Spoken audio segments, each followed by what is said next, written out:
trade volumes and revenues, creates jobs, promotes development, and significantly reduces poverty. Whether constructing or rehabilitating more than 16,000 kilometers of cross-border roads, enhancing regional infrastructure network, passengers a year, supporting ICT projects that will soon expand internet connectivity to 30% by 2025, building one-stop border posts, sharing knowledge, or facilitating policy dialogues, the African Development Bank is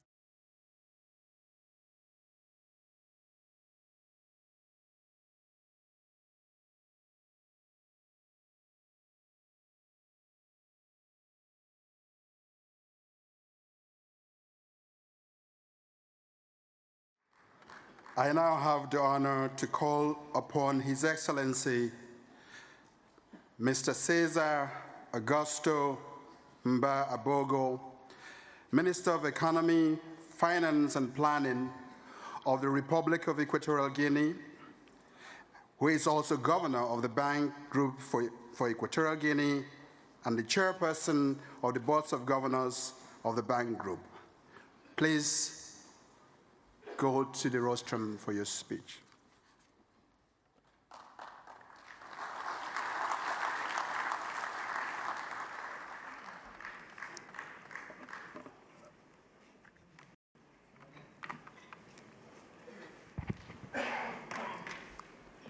Su Excelencia Obiang Mambazogo, Presidente de la República, Jefe de Estado y de Gobierno y Presidente fundador del Partido Democrático de Guinea Ecuatorial, Excelentísima Señora Doña Constancia Mangue, Primera Dama de la Nación, Su Majestad David Mojato Berrén Seiso, Rey de Lesotho, Su Excelencia Presidente Tshisekedi de la República Democrática de Congo, Excelentísimos señores representantes de jefes de Estado y de Gobierno presentes en esta sala, Su Excelencia, Excelentísima Señora Teresa Efua Sángono, Presidenta del Senado Nacional, Excelentísimo Señor Gaudencio Moaba Mesú, Presidente de la Cámara de Diputados, Excelentísimo Señor David Nguema, Presidente de la Corte Suprema de Justicia, Excelentísimo Señor Don Vicente Eate Tomí,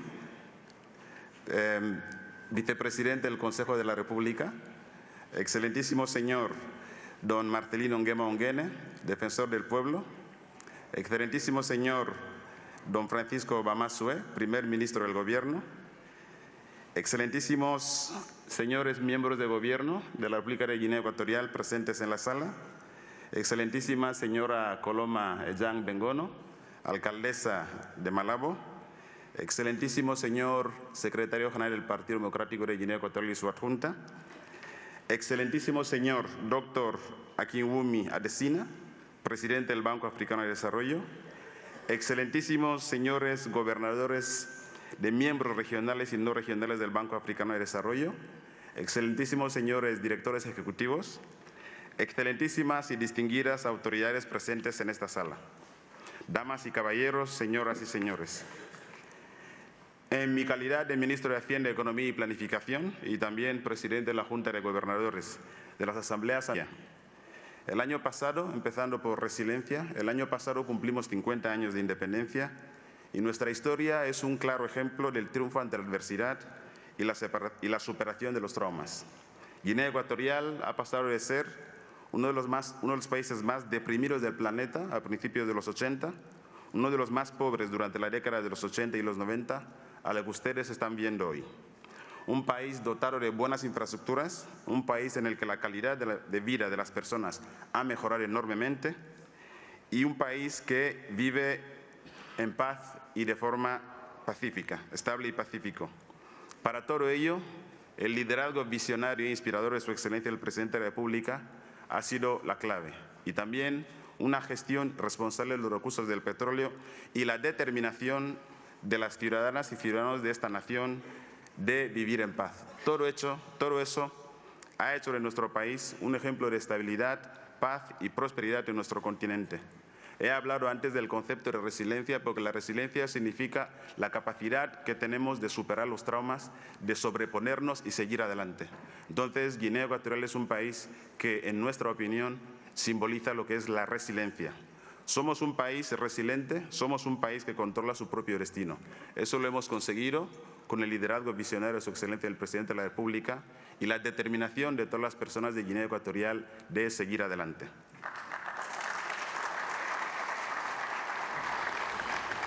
Hace apenas un mes y medio celebramos la tercera Conferencia Económica Nacional, donde presentamos a la comunidad nacional e internacional el resultado del Plan Horizonte 2020, que es la visión del presidente de la República y de todos los estamentos de la nación, sector privado, sector público, sociedad civil, todos. Es la visión que se tuvo en el año 2007 de qué querríamos que fuera Guinea Ecuatorial. Hemos hecho esta conferencia a la que han acudido todo el mundo, comunidad nacional, internacional, socios al desarrollo, y hemos presentado el balance de lo que ha sido el Plan Horizonte 2020, y lo que se demuestra es que este país ha conocido una transformación espectacular en los últimos años. Una transformación espectacular que a menudo ha pasado desapercibida para buena parte de la comunidad internacional y que hoy, en estas asambleas anuales del Banco Africano de Desarrollo y del Fondo Africano de Desarrollo, tenemos la oportunidad de mostrarles. Les estamos mostrando a esta Guinea Ecuatorial que pasa a menudo desapercibida y les estamos mostrando los frutos del esfuerzo, de la gestión que ha hecho el gobierno de este país con los recursos del petróleo. El segundo concepto del que quería hablarles es el de la utopía. Y en ese sentido me voy a referir primero a una cita que voy a leer literalmente.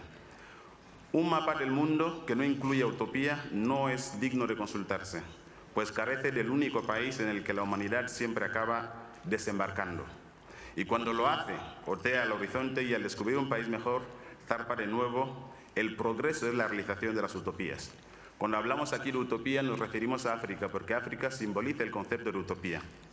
A mediados del siglo pasado, la utopía de los pueblos africanos era la independencia, la autodeterminación y la capacidad de decidir por el destino propio.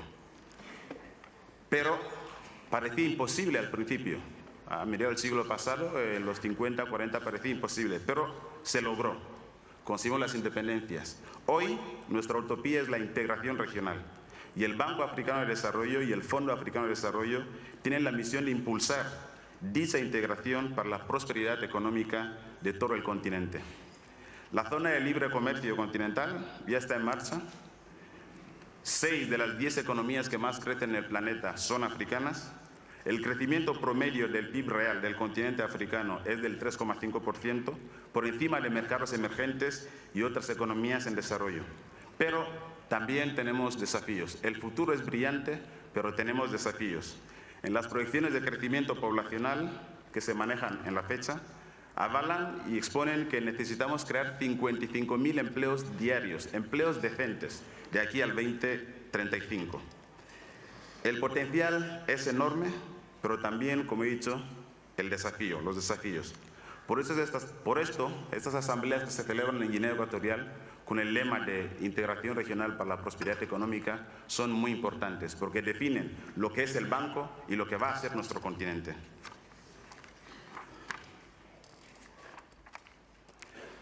La celebración de estas asambleas anuales, justamente aquí en Guinea Ecuatorial, en la región del África Central, es propicia, es crucial, porque para los diferentes escenarios que se manejan en la actualidad, la región que más se va a beneficiar de esta integración regional es nuestra subregión del África Central.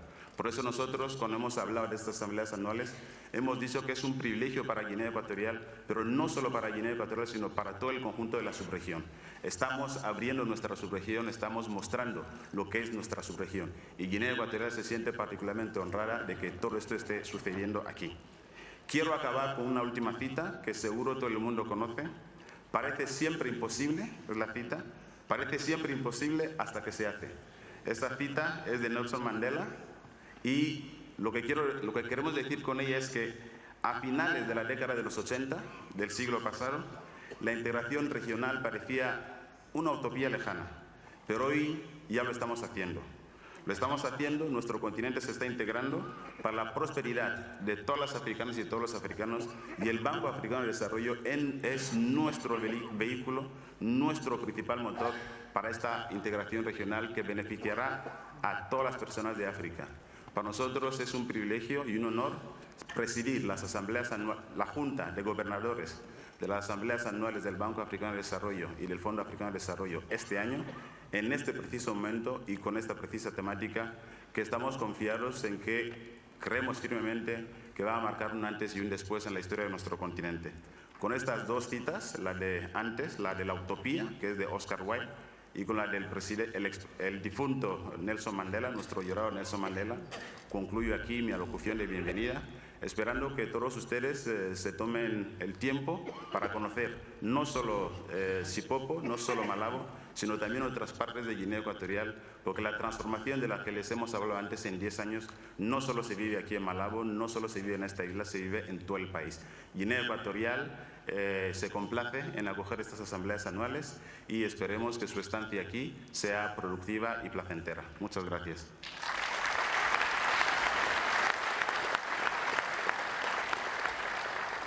Thank you, the Chairperson of the Boards of Governors. Excellencies, ladies and gentlemen, please join me to welcome the President of the African Development Bank Group, Dr.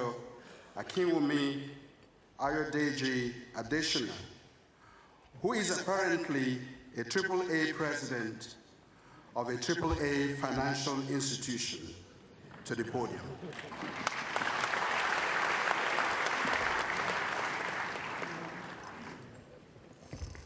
Thank you.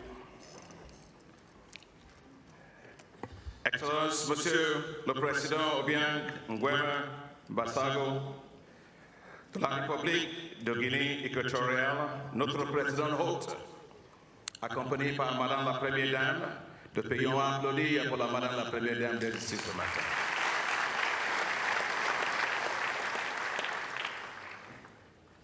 Nous avons plusieurs chefs d'État qui sont ici. Son Excellence, Monsieur le Président Félix Antoine Tshisekedi, Président de la République du Congo démocratique. Nous avons Sa Majesté le Roi Letsi III de la Royaume de Lesotho. Excellence, Monsieur le Premier ministre de la Royaume de Eswatini. Nous avons plusieurs chefs d'État aussi qui sont représentés ici ce matin. Il y a le président Biya, Paul Biya du Cameroun, qui est représenté ici par M. le ministre Mopazé. Il y a le président Kagame de la République du Rwanda, représenté ici par Mme Ouera, ministre. Le président de l'Afrique, le République de l'Afrique centrale, représenté aussi par le ministre Meloa. Le président de la Côte d'Ivoire, représenté ici par le ministre Adama Kone. Nous avons plusieurs personnes très importantes ici, dans la Guinée équatoriale. Il y a son Excellence Pascal Assoué, le Premier ministre de la République. Excellence Madame Asangono, le président du Sénat de la République de Guinée équatoriale. Excellence Mwamba Messu, le président de l'Assemblée, du Parlement de la République de Guinée équatoriale. Excellence Obiang, président de la Cour constitutionnelle. Et il y a les membres du gouvernement, les honorables membres du gouvernement qui sont ici. Honorable gouverneur de la Banque africaine de développement, membre du Parlement de la République de Guinée équatoriale. Monsieur le secrétaire général de la partie de la République de Guinée équatoriale, les membres de la Corps diplomatique, les représentants des organisations internationales accréditées ici. Il y a Madame la maire de la ville de Malabo, et il y a le membre du conseil d'administration de la Banque africaine de développement, la haute direction de la banque, le membre de la banque. Excellences, Mesdames et Messieurs, membres de la presse, soyez le bienvenu. Je voudrais vous souhaiter la bienvenue aux assemblées annuelles du groupe de la Banque africaine de développement, cet événement annuel restera toujours une occasion privilégiée de partager avec vous les points de vue de la Banque sur la situation économique de l'Afrique, nous informer des activités de la Banque et d'échanger sur la question des questions émergentes qui sont tendent l'avenir du continent. Les assemblées de cette année ont pour thème l'intégration régionale. Il y a 3 ans, en Zambie, les assemblées avaient mis l'accent sur la priorité éclairer l'Afrique et l'alimenter en énergie. L'année après, en Inde, nous sommes penchés sur la priorité nourrir l'Afrique. L'année dernière, en Corée du Sud, nous avons privilégié à la priorité industrialiser l'Afrique. Cette année, nous mettons l'accent sur la 4e priorité de la High Five, à savoir intégrer l'Afrique. Excellencies, governors, ladies and gentlemen, regional integration is crucial for Africa's accelerated development. We must connect landlocked countries to ports. We must allow free movement of people. Investors must be able to invest beyond the borders of countries. And Africa must trade more with itself. Apart and divided, Africa is weakened. Together and united, Africa will be unstoppable. We're delighted that you've all joined us here today in this beautiful country of Equatorial Guinea, a country you will find to be exemplary in terms of infrastructure. Thank you, Your Excellency, President Obiang Nguema Mbasogo, for hosting this year's annual meetings and for your generous hospitality. Please let's give it up to the country for what they've done for us.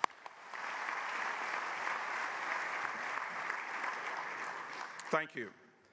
I would like to take this opportunity to congratulate you, Your Excellency, Mr. President, on your new finance minister, a young, bright, and very dynamic 39-year-old economist who had just spoken before me, who used to be a former professor of economics in Spain.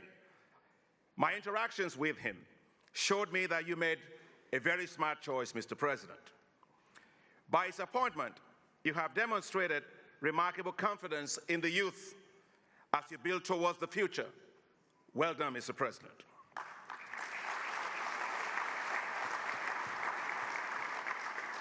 The confidence of the youth can be found when I visited here a place called Tech Campus, an IT and coding boot camp right here in Malabo.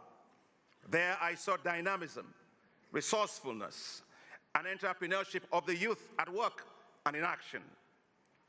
The basketball stadium was jam-packed, not with basketball players, and so that you just know I'm a big fan of Toronto Raptors and I hope they win this game, but with budding young entrepreneurs. The Tech Campus is laying the foundation for what will become the Silicon Valley, or should I say, the Malabo forest of IT in Equatorial Guinea. Among them is Sigfredo, who developed a moving robot and wants to study aeronautics and robotics. 18-year-old Angelica, who created an intelligent stick for the blind and visually impaired. Mateus, who, inspired by the beauty of his country, designed an impressive online digital portal. Celso, who has a well-thought-out agribusiness idea for processing mangoes and avocados. And Quentin, who is developing a safety and security app for taxi users. And all of that being channeled and directed by a young lady called Olivia. The youth of Equatorial Guinea, just like in other parts of Africa, are the best assets that we have. Mr. President, right here, your youth are your best assets. Mr. President, keep up your determination to invest in the youth. Thank you. When I visited Equatorial Guinea a few weeks ago, and you so warmly received me, despite your having been bereaved at the time, I was so amazed with the level of world-class infrastructure investments that have been made here for decades under your leadership, I encourage delegates to take some time to visit this beautiful country, amazingly beautiful country, and take in the depths of its vast development. In the process, you will discover, like I did, the Equatorial Guinea that, as they say, you wished you knew. We are delighted that several heads of state are with us here today, including those from Central Africa region. This region is endowed with vast amount of arable lands, forests, abundant water resources, and rich biodiversity, making it easily one of the world's leading treasures of natural resources. This is the first time the bank is holding its annual meeting in this critically important Central Africa region. In the past several years, we have invested over $13 billion in this region. And for every single dollar that we invested, the region has leveraged $36, which means an incredible rate of return of 36 times. Our investments have helped to construct the Central Africa fiber optic networks that connect the population with a faster and less expensive access to internet, and in the process, boosting business and regional integration. Our efforts to the Congo Basin Fund, and many of the donors are here, have helped to preserve forests and biodiversity. We are building a prosperous, climate-smart, and environmentally secure future for Africa. Today, Excellencies, a climate-resilient Africa is now urgent more than ever before. As we all witness the recent devastation that was caused by the cyclones in Mozambique, Malawi, and in Zimbabwe. The African Development Bank rallied support behind these countries by providing immediate disaster relief. And just last week, our Board of Governors approved $100 million in funding to support their rebuilding efforts. The global community must support Africa to adapt to climate change and ensure resilient economies for a greater future. And the future of the African continent is getting brighter. The 2019 African Economic Outlook of the African Development Bank shows general economic performance has continued to recover. Growth is projected at 4% in 2019 and 4.1% in 2020. This is a strong momentum from the growth of only 2.1% posted as recently as 2016. It is worth noting that 40% of African countries are projected to see growth of at least 5% this year, as commodity prices recover and domestic demand and infrastructure investments boost growth. There's excitement in the air on Africa's economic opportunities. And those opportunities are boundless. The newly minted African Continental Free Trade Area will make Africa the largest free trade zone in the world, with combined GDP of over $3.3 trillion. Pulling down tariff barriers alone will spur trade by at least 53%. And with the elimination of non-tariff barriers, trade could easily double. To help accelerate regional integration in Africa, the bank has been at the forefront of the development of critical infrastructure. Let me share with you some of our results, for at the end of the day, it is action and results on the ground that counts. Here in Central Africa region, the African Development Bank is financing the Nachigall Dam in Cameroon, supporting the development of the Inga Dam, and I was here this morning with President Tshisekedi. We're discussing that also in the Democratic Republic of Congo. And we will support Corridor 13 road that will link Congo-Brazzaville with Central African Republic and with Chad. These are all part of the African Development Bank's vision to integrate Africa. Through the African Development Fund, and it's a great fund, and we are grateful to our donors for that support, we finance the construction of the amazing Senegambia Bridge, a dream come true for Senegal and for Gambia, the Gambia. We are doing a lot to interconnect Africa and drive investments into the continent. The African Development Bank is right at the heart of making the African Continental Free Trade Area a success. Trade finance will be crucial for that success. The bank has already invested over $1 billion to support trade finance, which in turn has also helped to support 111 transactions in 43 countries and leverage $7 billion worth of intra-regional trade. We've invested another $1 billion in the Afri-Exim Bank, including $650 million for trade finance lines of credit and $350 million for trade insurance.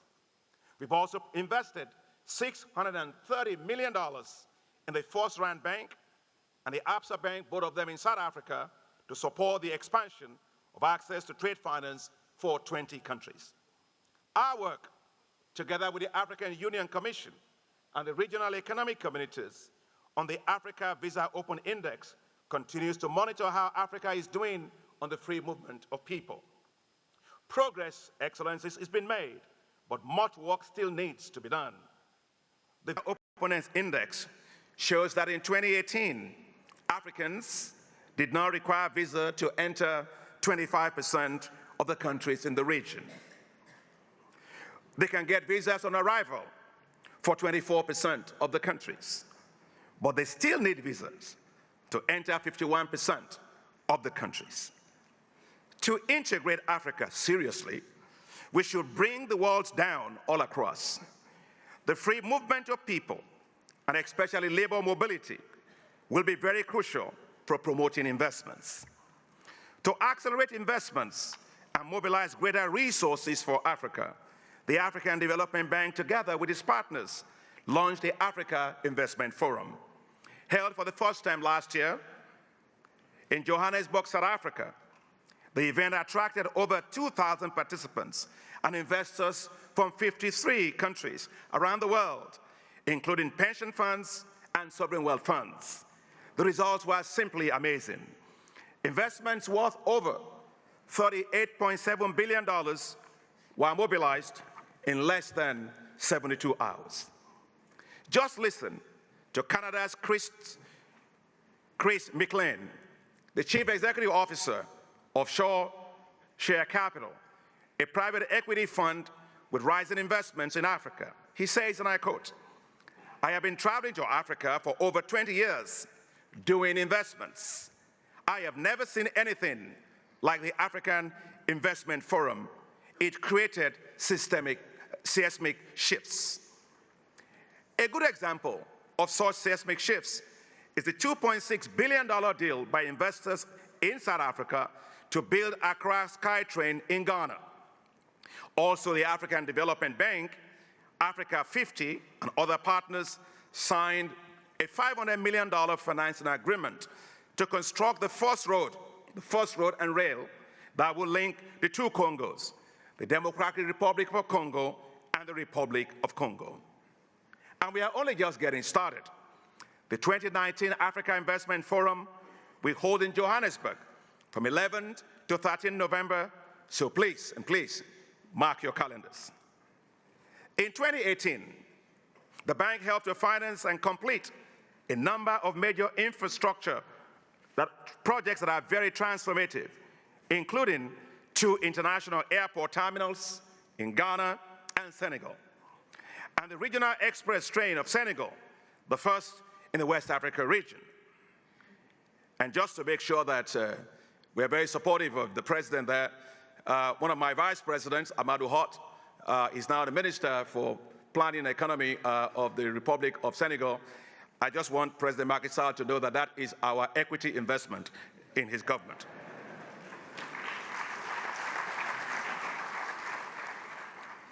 We've provided $16 million to ECOWAS to support feasibility studies for the Lagos-Abidjan Highway. Our investment in the 1,000 kilometers Addis Ababa-Nairobi-Mombasa Highway is transforming trade between Ethiopia and Kenya, which has risen by a whopping 400%. Our investments to expand the Walvis Bay port in Namibia is opening up trade connections for several landlocked countries all across the SADC region, such as Botswana, Zimbabwe, and Zambia, and expanding trade volumes from 300,000 to 1 million 20-foot equivalent units. The bank's investments are making the road from Cape Town to Cairo a reality. Just last year, I had the pleasure of being with President Magufuli of Tanzania to inaugurate the bank-financed 251-kilometer road linking Dodoma to Babati, a critical missing link in the 10,288 kilometers Trans-Africa Highway number 4 that connects Cape Town, Lusaka, Dodoma, Arusha, Nairobi to Cairo. Rehema Tukai, who works in Dodoma, had great things to say recently about this road. With a broad smile on her face, she said, visiting my family in Kondoa on the road used to take me 5 hours. Now I get to see them in just a little less than 1 hour. We are doing more, though, than infrastructure. The bank is also supporting the integration of financial markets across the continent through the Africa Financial Markets Initiative, which is helping to link stock exchanges with a combined total market capitalization of $1 trillion. This includes Johannesburg, Nairobi, Casablanca, Windhoek, Lagos, and Cairo stock exchanges. As we connect nations through quality transport infrastructure, support ICT backbone networks, and financial markets, the bank is poised to further boost regional integration in which we have very, very strong comparative advantage. And so let me just be clear. Regional integration will be totally meaningless unless women, who form majority of the traders, effectively participate. To advance opportunities for women, the bank's Affirmative Finance Action for Women in Africa, otherwise called AFAWA, is being rolled out to leverage $3 to $5 billion, specifically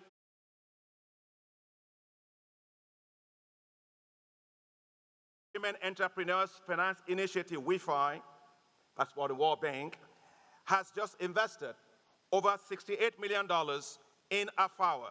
Now, this is very exciting for women across Africa because, indeed, when women win, Africa wins.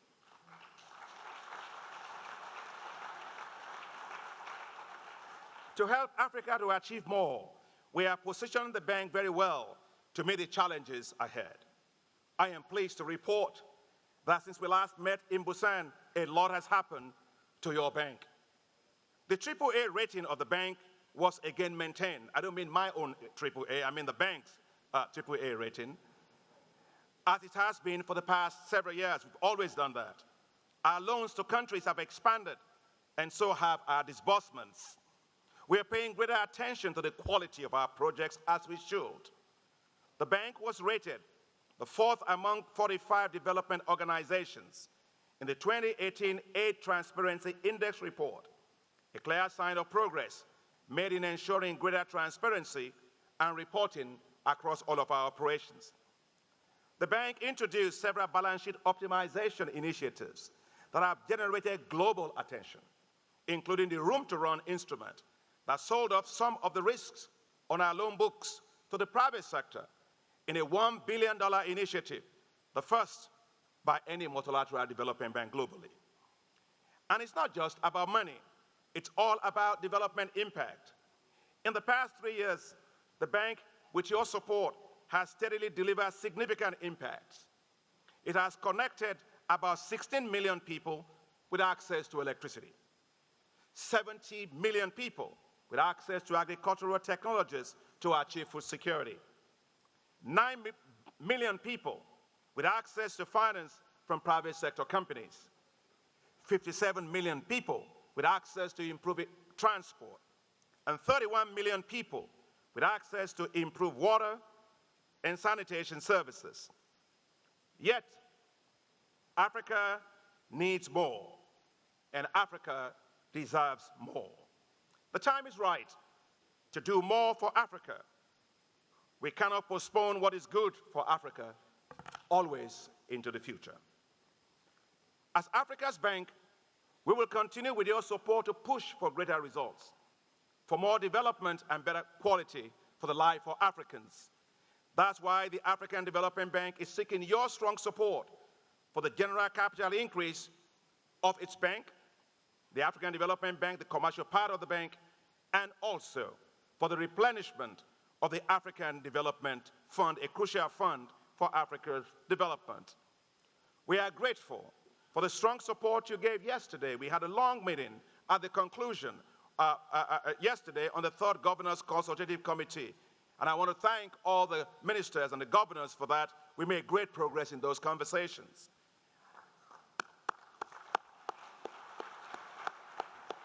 And in July, we will also meet with our donors for the 15th replenishment of the African Development Fund. Our shareholders, you, the member countries of the bank, you are our best supporters. Just like that remarkable effort on Africa's regional integration, your collective unity and support for the bank's mission is the strength of the bank. I am absolutely confident that you will put, as you always have done, the interest, the yearnings, the aspirations of Africa first, and give its bank, your bank, the African Development Bank, and the African Development Fund, the financing needed to help Africa achieve its desired development. As James Champy said, big results requires big ambitions. To develop Africa faster, African leaders are thinking big, and they should. Africa should not think small. Africa's own bank, the African Development Bank, should not think small. And its shareholders should not think small for Africa. It's not about what we can afford for Africa. It is about what Africa needs and deserves. Your Excellencies, governors, distinguished ladies and gentlemen, Africa needs you. African integration needs you. And the African Development Bank needs you. Today, the African Development Bank Group is much stronger. It is fit for purpose. We will continue to reinforce our capacity. And we are ready to do more and to achieve greater results for Africa with your collective support. I thank you very much. Thank you for coming.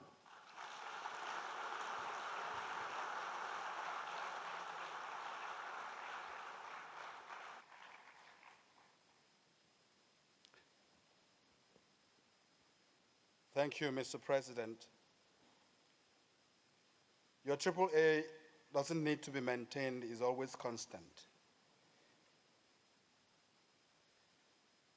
Excellencies, ladies and gentlemen, may we play the video from the Republic of Equatorial Guinea.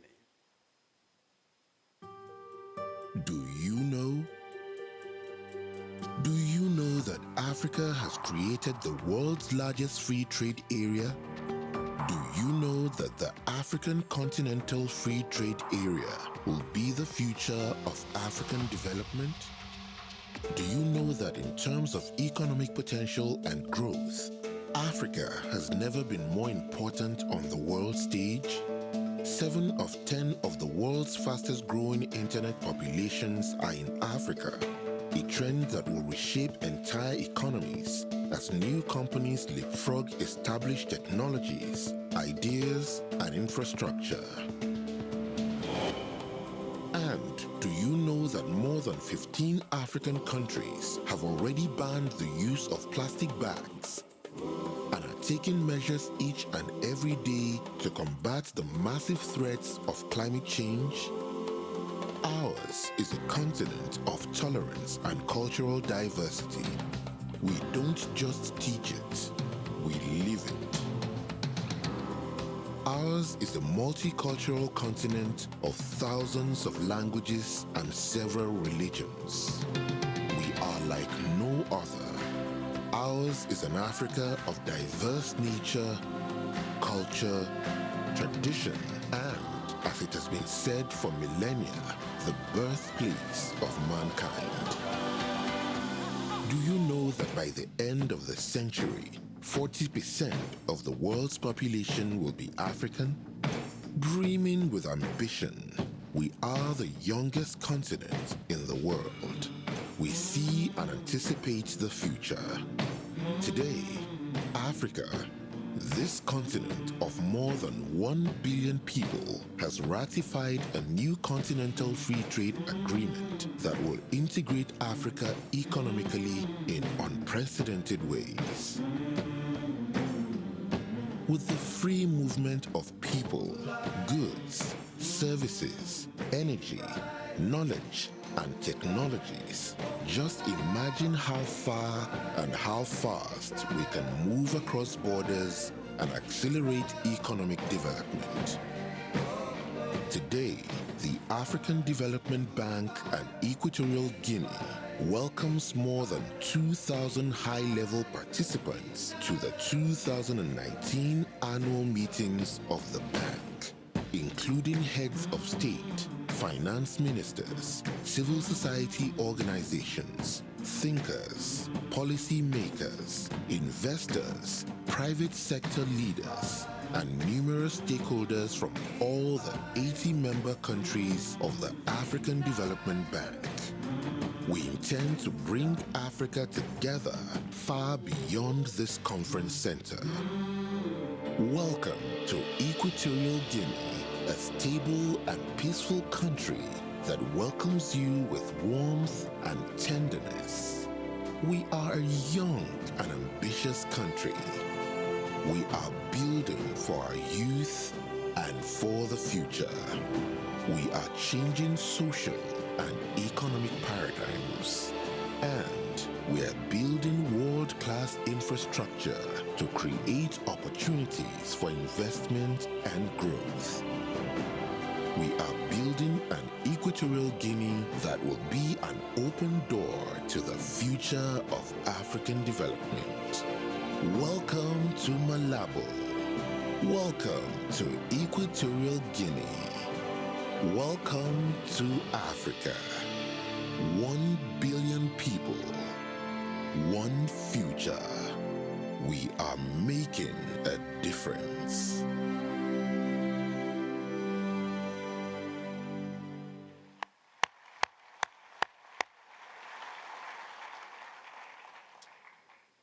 Excellencies, ladies and gentlemen, it is my honor and privilege to invite His Excellency, Mr. Teodoro Obiang Nguema Mbasogo, President of the Republic of Equatorial Guinea, to deliver his address.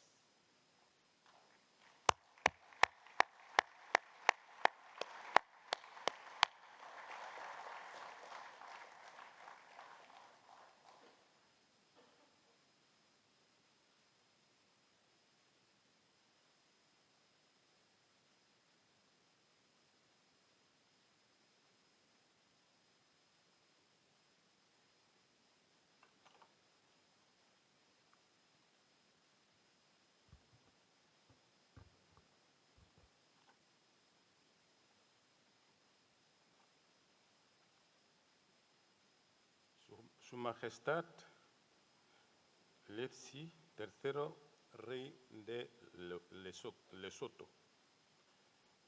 Excelentísimos. Excellency Tshisekedi, President of the Republic of Congo.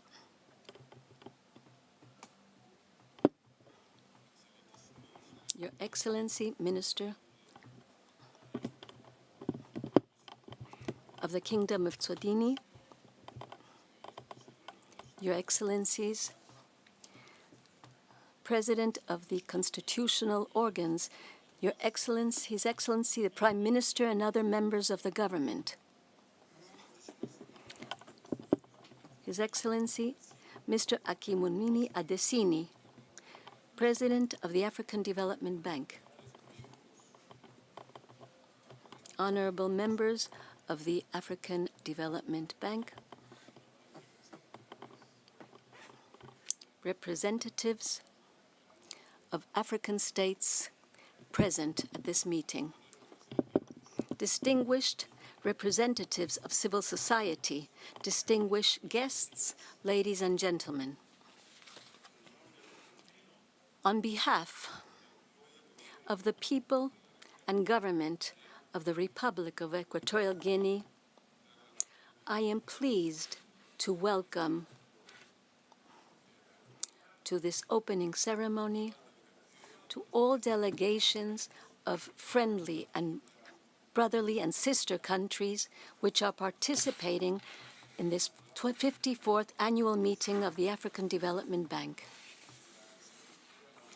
whose presence we value and appreciate as an act of cooperation and solidarity in pursuit of the development of our continent.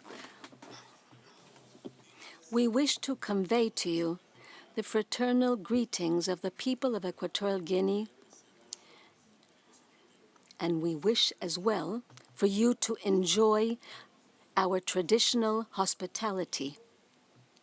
We are here in Sipopo, in an enclave of our capital city that we baptized in 2012 with the name of the City of the African Union, in which you, delegates of all the continents, have gathered for the annual assemblies of the African Development Bank,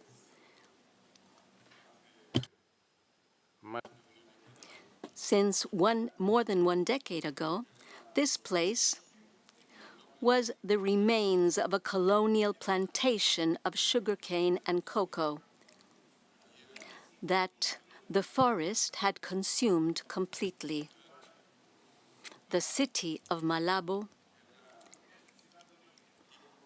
in colonial times, was a small fortress called Santa Isabel that served to export cocoa, palm oil, abaca fibers, sugar cane, cassava, bananas, etc., produced based on blood, sweat, and tears of the sons and daughters of this continent in a regime of forced labor that was far from the decent work that we all advocate today.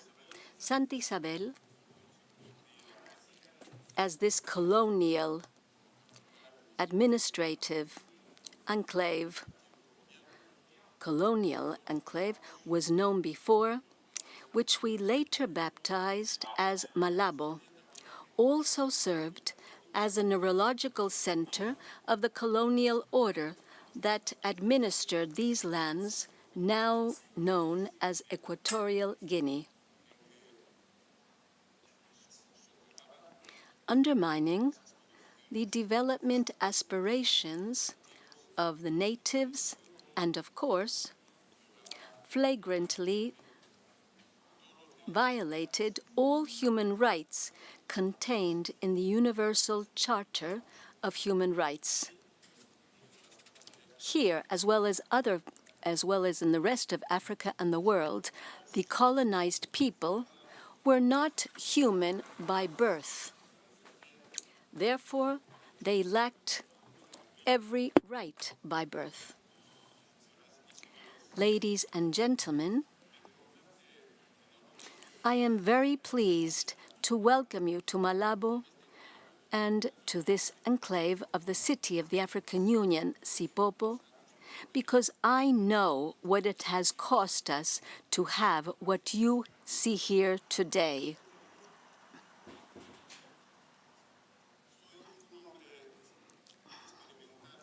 I am an experienced man who knows the history of this country, of Africa, and of the world.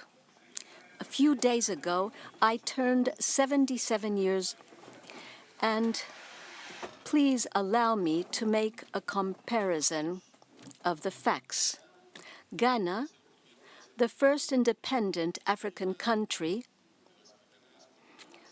that finally freed themselves from the colonial power, is 62 years old. Modern India is 72 years old. Hong Kong considers them free from colonization Since 1997, the age and historical circumstances that I have had to live give me moral authority to be able to tell you the following. In the world in which I was born, if someone would have dared to say that in 2019 the colonial order would not exist, that among the fastest growing economies on the planet, the majority would be Africans, that the greatest diffusion of new technologies would come to African lands, that Africa would be preparing itself to be the largest area of economic and commercial integration on the planet, and above all, that the destinies of this country would remain in the hands of its sons and daughters, this person would have been branded as crazy and even cruel for such reflections. Colonial order was configured to last 1,000 years. You may read the history and study the historical documents. For this order, and thanks to the determination of people of good faith, brave and courageous people of this African continent and of all the African continents, this ideal was finally dismantled. And I do say formally dismantled because an evil such as colonization, which permeated all layers of the coexistence of humanity, politics, economy, culture, religion, etc., cannot easily be extinguished. It resists and tends to return with new disguises and new insidious words.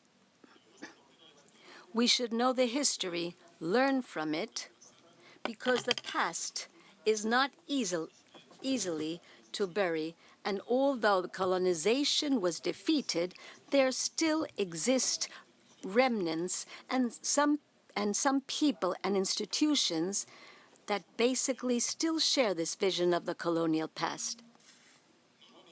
Maybe they do not say it harshly because it is no longer politically correct or morally acceptable due to its facts, which can be easily recognized. In 2011, we opened a Sipopo enclave to host with dignity the African Union Summit, which gathered all African heads of states and governments and their institutions. We specifically built this Sipopo enclave to be worthy of Equatorial Guinea aspirations and the promotion of our union. Surely some ignore this or do not like to remember, but Equatorial Guinea, after it gained its independence in 1968, went through a few years that were characterized by destruction of the limited political and economic fabric of the colony. As was said by the African leader of liberation, independence was not given to us. We achieved it with the help of courageous people from all continents.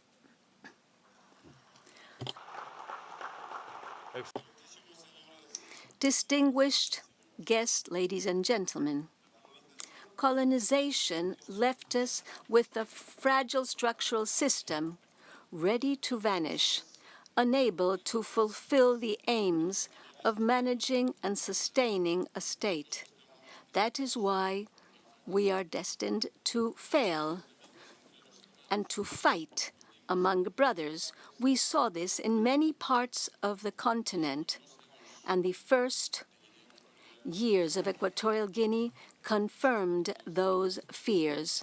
But even though we are still alive,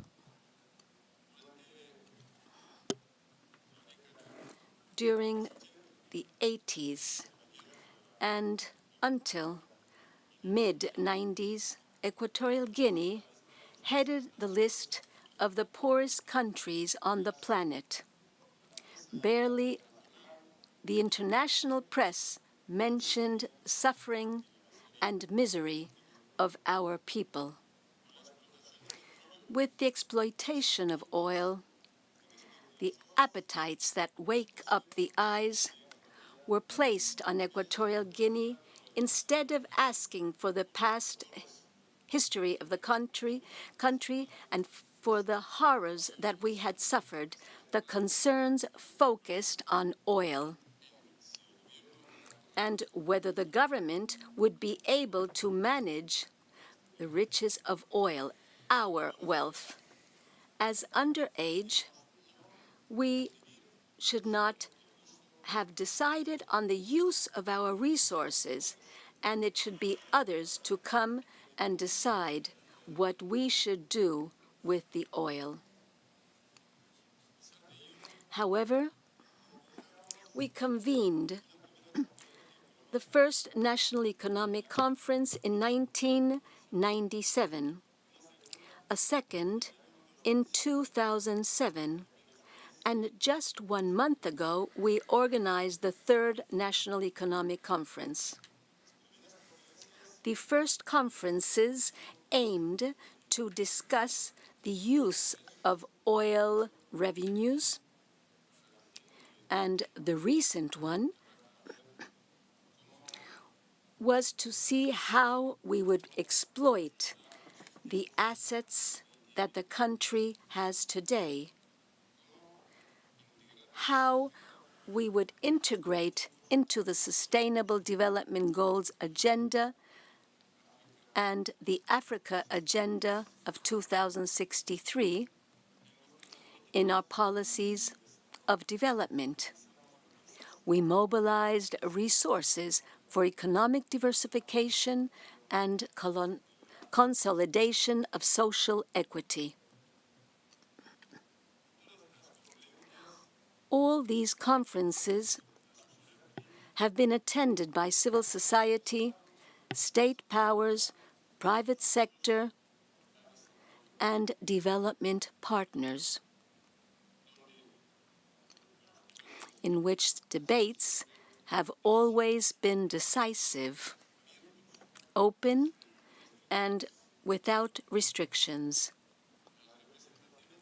The representations of diplomatic missions of friendly countries and the representatives of international organizations witnessed 1 month ago how Equatorial Guinea discuss its development plans in a transparent and participatory manner.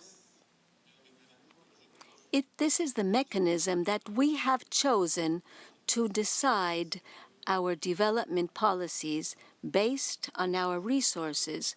We accept a sincere cooperation without interference, and not that others tell us what we have to do.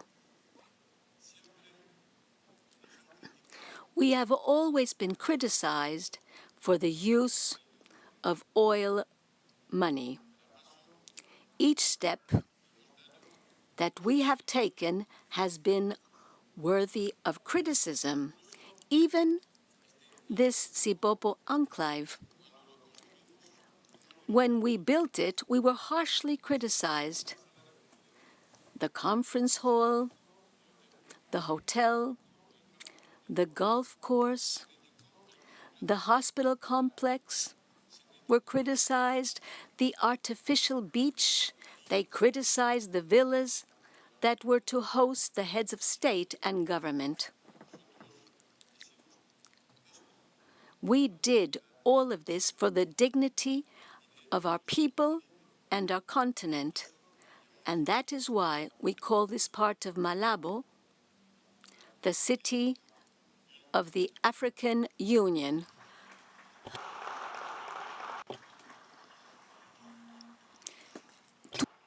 Durante aquella primera conferencia, During that African Union summit, a distinguished son of Africa was unable to attend the meeting as he had announced because in his country there were riots and outbreaks of instability. I am referring to our brother and friend Muammar al-Gaddafi. A short time later, we witnessed what occurred in our brotherly country, instability of a prosperous country, and the consequences that we all know today: slavery, piracy, terrorism, plundering of the country, etc. The new government works hard to put an end to these evils, but the consequences are not only felt in Libya and other parts of Africa, but as in the entire world, as the fact of injustice. Distinguished guests, ladies and gentlemen, I am not opposed to scrutiny of others, but I do defend that this scrutiny should be for the good and not for the evil, not to destabilize and reverse development. We have been accused of despotism, waste, corruption, all kinds of evils, when all we have done is to preserve peace, political stability, and develop our country for our people, for Africa, and for the world.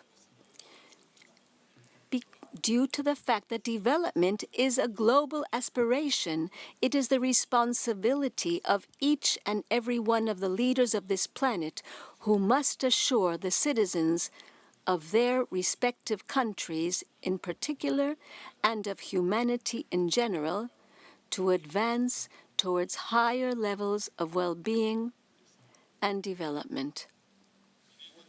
Equatorial Guinea has been radically transformed from being one of the poorest countries in the world to become one of the highest per capita incomes in the continent. But development for me is not per capita income. It means expanding the possibilities for people to live in a more dignified life. During these last 10 years, following the guidelines of our national economic conferences, we have massively invested our resources in 4 areas, namely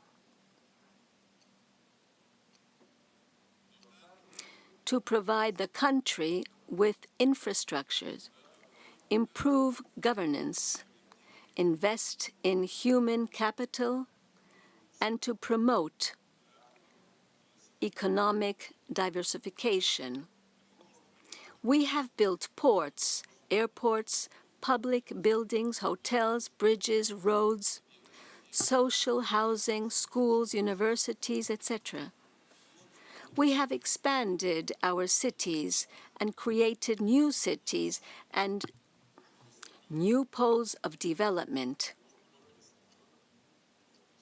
Electricity, gas, water, and environmental sanitation. We have created more than 50 rural communities. We have converted them in small cities called urban districts. We have reformed our constitution to guarantee better governance. We've diversified our oil industry. We have trained the staff of public administration, modernized armed forces, and sent our young people to be trained in 5 continents, strengthened our international diplomatic network, supported and led initiatives for the development in Africa as the African Solidarity Trust Fund for Food Security, organized by FAO, with a contribution of $30 million in order to combat hunger, malnutrition, and food insecurity that affects our country.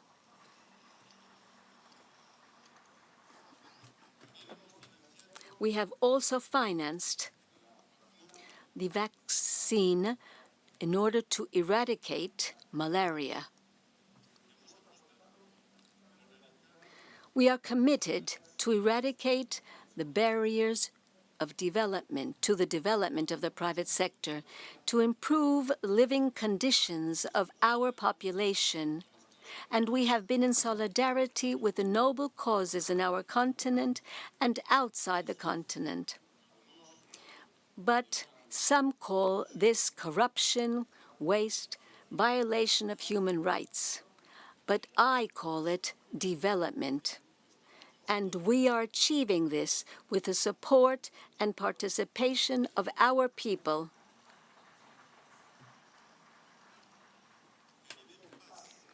Who live in peace, with the solidarity of our African brothers and sisters who have helped us to abort several attempts of our enemies to destabilize our country in order to control our natural resources. Equatorial Guinea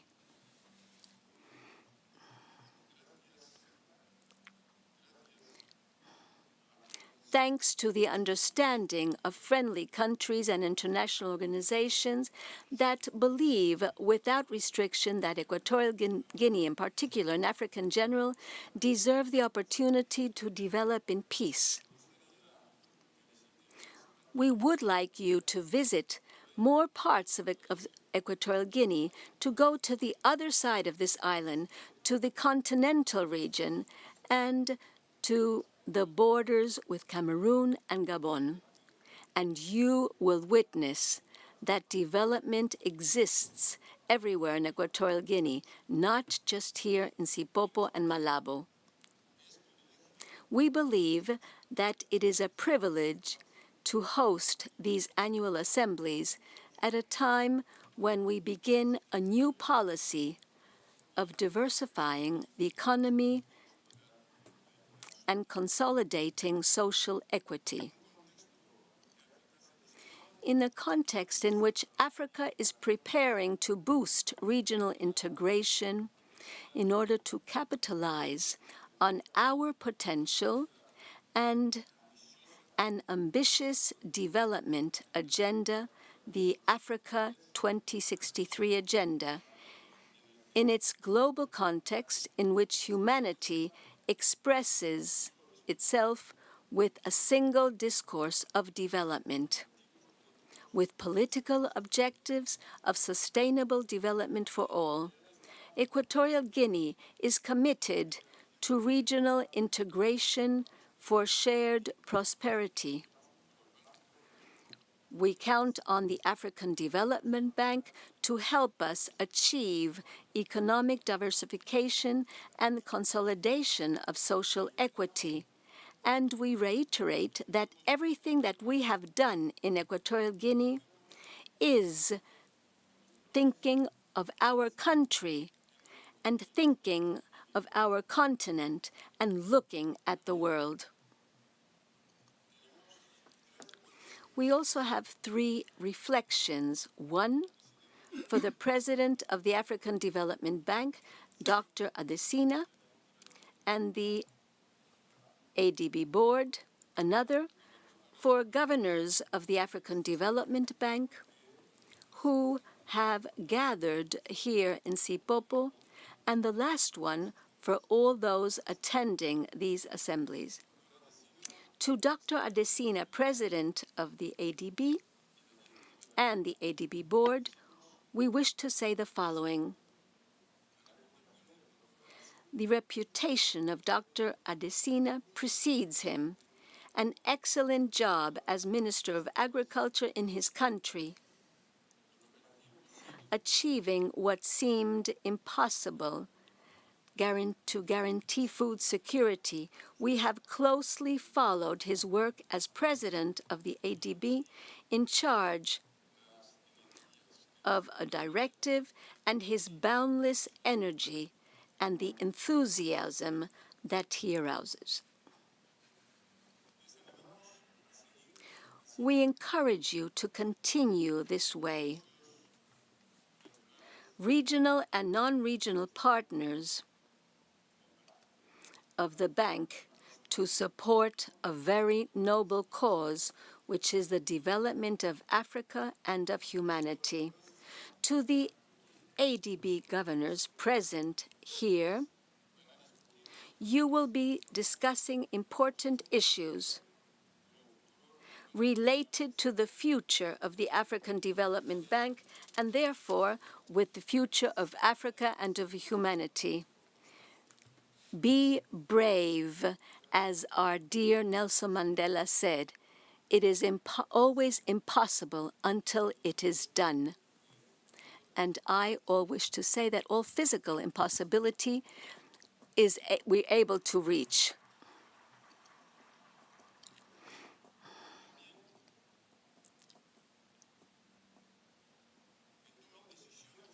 You should also make decisions that may seem impossible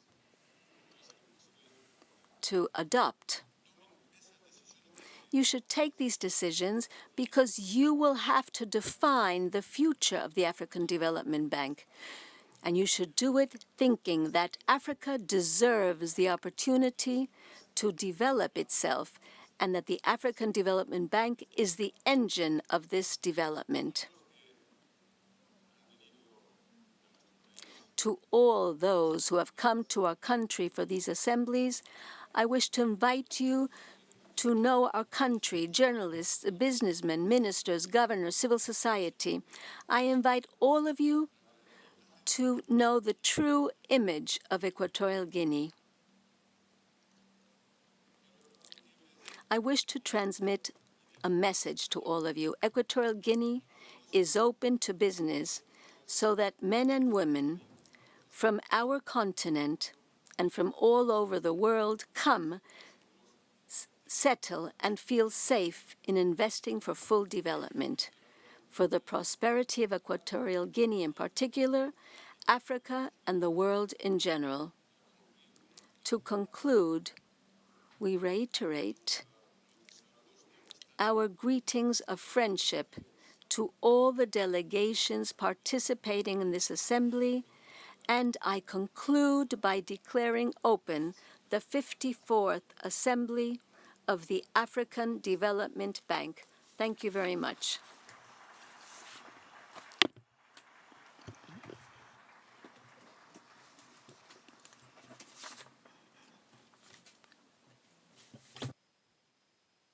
Thank you, Excellency, the President. Excellencies, distinguished ladies and gentlemen, Equatorial Guinea is open for business, and there is an open invitation to come, do business, and settle.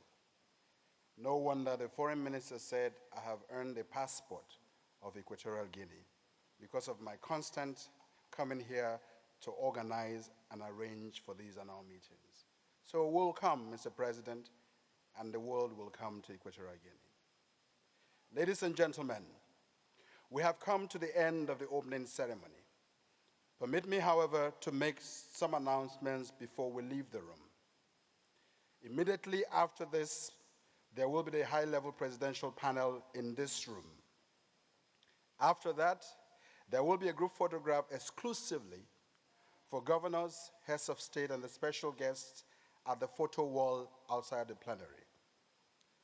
Following the photo session, there will be a high-level luncheon hosted by the President of the African Development Bank by invitation. This brings the opening ceremony to a close. Muchas gracias, thank you, and God bless.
Ladies and gentlemen, please welcome on stage. Señores y señores, bienvenidos a esta nueva actuación.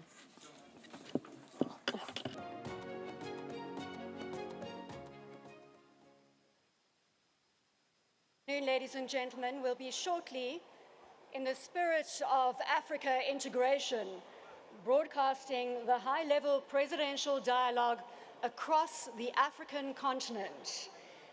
The topic, boosting Africa's economic integration. Joining me for this discussion already on stage, President Akinwumi Adesina, President of the African Development Bank. His Excellency Mr. Ambrose Dlamini, the Right Honourable Prime Minister of the Kingdom of Eswatini. His Excellency Mr. Felix Tshisekedi, President of the Democratic Republic of Congo. His Majesty King Letsie III, King of the Kingdom of Lesotho. And His Excellency Mr. Teodoro Obiang Nguema Mbasogo, President of the Republic of Equatorial Guinea. A round of applause as we start into this high-level presidential dialogue, welcoming the guests to the stage.